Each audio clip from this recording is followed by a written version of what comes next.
deporte bien llevado ayuda a que de forma automática se adquiera una serie de valores, ¿no? Como el trabajo en equipo, la cultura del esfuerzo, el manejo de la frustración. El deporte mal llevado, es decir, exigiendo a una persona de temprana edad a que el deporte solo es competición y solo es buenos y ganas, puede generar mucha frustración. La charla, lo que yo quería no era ni dogmatizar, ni decir las tecnologías son malas, sino tener cuidado, porque estáis en una época donde lo que hagáis puede hacer que vuestra carrera sea maravillosa, o siendo maravillosa, estéis sufriendo mucho.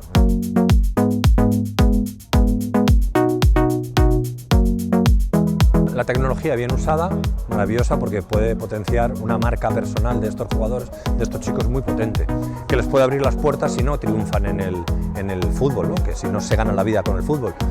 Pero al mismo tiempo puede perjudicarles mucho, porque no deja de ser una estación de entretenimiento. Y esa estación de entretenimiento, sin límites, sin horarios, va a hacer que tu rendimiento descienda tanto académicamente como deportivamente, ¿no? Entonces, igual que con el alcohol y con otras sustancias, cuando tú estás ahí conectado, no te das cuenta y pasa el tiempo y el cerebro está con su dopamina, pum, pum, pum. Entonces eso es lo peligroso, ellos no lo saben, que están controlados por los algoritmos, hay que avisarles de eso y eso les molesta, porque a un adolescente no le gusta que le controlen.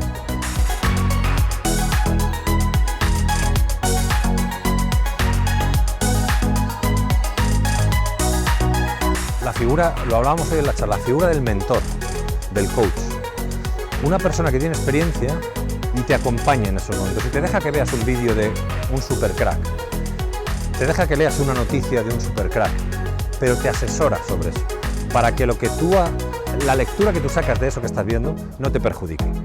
Es decir, el hecho de satisfacción inmediata, llegar a la fama tempranamente, el yo quiero ser eso por lo que conlleva, ¿no? Ese tipo de...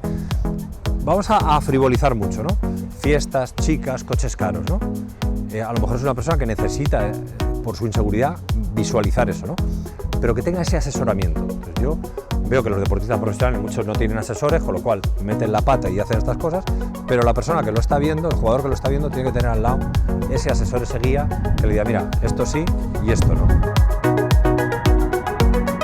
Esta academia está asentada en unos pilares básicos que es su misión, su visión y sus valores, su filosofía. Entonces, todo profesional que esté aquí ayudando a esos chicos a crecer, tiene que transmitir esos valores. Entonces, yo me vine a Barcelona a una residencia de deportistas donde no había orden, donde no había horario. O si lo sabía, yo me lo saltaba y no pasaba nada, no tenía consecuencias.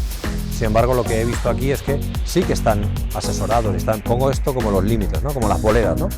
Van chocando, pero están dentro de estos límites, ¿no? Entonces, la función de una fundación como esta y de una academia como esta es eso. No solo te implemento el deporte de élite o que quieras llegar a lo más alto, sino que después de esto te vas a llevar, voy a formarte como persona. Y luego yo creo que es muy importante